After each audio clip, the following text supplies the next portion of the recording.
আয়াত ১৭১ وَإِذْ نَتَقْنَا الْجَبَلَ فَوْقَهُمْ كَأَنَّهُ ظُلَّةٌ وَظَنُّوا أَنَّهُ وَاقِعٌ بِهِمْ خُذُوا مَا آتَيْنَاكُمْ بِقُوَّةٍ وَاذْكُرُوا مَا فِيهِ لَعَلَّكُمْ تَتَّقُونَ অনুবাদ আর স্মরণ করুন যখন আমরা পর্বতকে তাদের উপরে উঠাই আর তা ছিল যেন এক শামিয়ানা।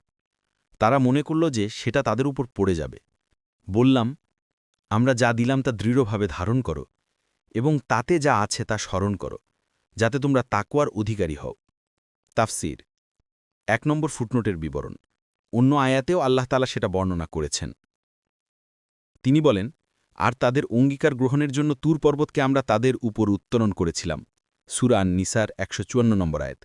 ঘটনাটি হচ্ছে এই যে, বনী ইসরাঈলদেরকে যখন তাওরাত দেয়া হল, তারা সেটা গ্রহণ করতে দ্বিধা করতে লাগল। তখন আল্লাহ তাআলা তুর পাহাড়কে সমূলে শামিয়ানার মতো তাদের উপর তুলে ধরলেন এবং বললেন, যা দেয়া হয়েছে সেগুলোকে গুরুত্বের সাথে গ্রহণ করার ঘোষণা দাও, নতবা তোমাদের উপর ছেড়ে দেব। তাবারি কোনো বর্ণনায় এসেছে তখন তারা সেজদায় পতিত হয়। তবে তারা তাদের বাম চক্ষুর পার্শ্বে সিজদা করে অপর চক্ষু দিয়ে উপরের দিকে পাকাতে থাকে। এখনও প্রত্যেক ইয়াহুদী ঐরূপ সিজদা করে থাকে। ইবনু কাসির